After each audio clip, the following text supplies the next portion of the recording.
இயேசு கிறிஸ்துவின் நாமத்தினால இந்த நாள் தேவனுடைய வார்த்தையின் வேலைக்கு உங்களை அன்போடு வரவேற்கிறோம். இந்த நாளும் தேவன் தாமே நமக்கு தேவையானதை தந்து அவர் நமக்கு நியமித்த பாதையில் நம்மை நடத்துவாராக. கண் முடிச்சு, ஆண்டவரே, என் தேவைகளை சந்தித்து நீர் எனக்காக நியமித்திருக்கிற அந்த நியமத்தை எனக்கு தெரியப்படுத்துவீராக. ஹல்லேலூயா. இந்த நாள் தியானிப்பதற்காக எடுத்துக்கொண்ட வேத பகுதி எரேமியாவின் புத்தகம் 33வது அதிகாரம் 6வது வசனம் இப்படியாக சொல்லுகிறது: இதோ நான் அவர்களுக்கு சௌக்கியமும் ஆரோக்கியமும் வரப்பண்ணி அவர்களை குணமாக்கி அவர்களுக்கு பரிபூர்ண சமாதானத்தையும் சத்தியத்தையும் வெளிப்படுத்துவேன்.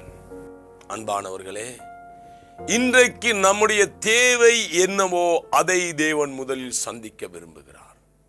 ஆண்டவர் சொல்றார், முதலாவது நான் அவர்களுக்கு சௌக்கியமும் ஆரோக்கியத்தையும் வரப்பண்ண போகிறேன். இன்றைக்கு எது சுவிசேஷம், எது சத்தியம்? பசியோடு இருக்கிறவனுக்கு ஒரு ஆகாரத்தை நான் கொடாமல் சத்தியத்தை சொல்வேனாக இருந்தால் சிந்தித்து பாருங்க. இன்றைக்கு நமக்கு என்ன தேவை என்பதை தேவன் அறிந்திருக்கிறார். அதனாலதான் ஆண்டவர் சொல்றாரு, இவர்கள் ஹல்லேலூயா மறுதலித்து போனவர்கள், இவர்கள் சிறைப்பட்டு போனவர்கள், தேவனுக்கு விரோதமாய் கலகம் பண்ணினவர்கள், அதனால இருதயம் முழுவதும் காயத்தோடு இருக்கிறார்கள், சரீரங்கள் சுகம் இல்லை. நீ சத்தியத்தை அறிந்த பிறகு இதை தருவேன் என்ற ஆண்டவர் சொல்லல. முதலாவது உன் இருதயத்தின் காயங்களை கட்டுகிறேன், உன் சரீரத்துக்கு சுகத்தை தருகிறேன். இன்றைக்கு நீ இருக்கிற நிலையிலிருந்து நீ இருக்கிற விதமாகவே என்னை தூக்கி எடுக்கிறேன். நீ எந்த நிலையில இன்றைக்கு குழியில விழுந்திருக்கிறியோ அதே நிலையில் உன்னை தூக்கி எடுத்து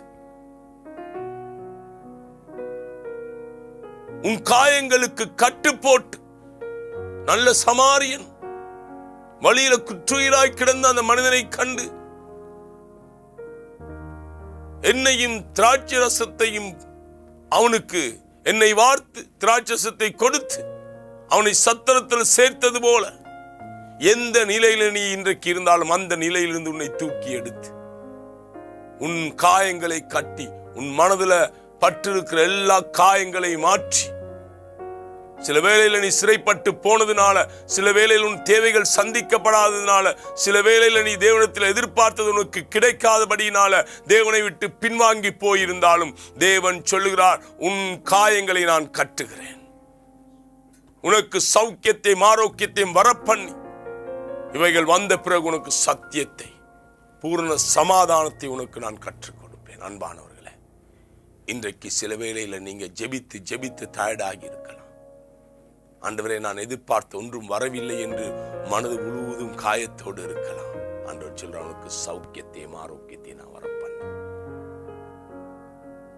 முதலாவது உனக்கு இன்றைக்கு என்ன தேவை, என்ன தேவை, அதை தேவன் உனக்கு கொடுத்து அதற்கு பிறகு உன்னை சத்தியத்திலும் சமாதானத்திலும் நடத்துவார். ஹல்லேலூயா. கண்களை மூடி சொல்லுவோம், ஆண்டவரே, இன்றைக்கு என்னுடைய தேவையை நீர் சந்திக்கிறபடினால் எனக்கு முதலாவது எது தேவையோ அதை நீர் சந்தித்து உன்னுடைய சத்தியத்திலும் உன்னுடைய சமாதானத்திலும் என்னை நடத்துவீராக. இயேசுவின் நாமத்தினால பிதாவே, ஆமென். கர்த்தர் தாமே உங்களை ஆசீர்வதிப்பாராக.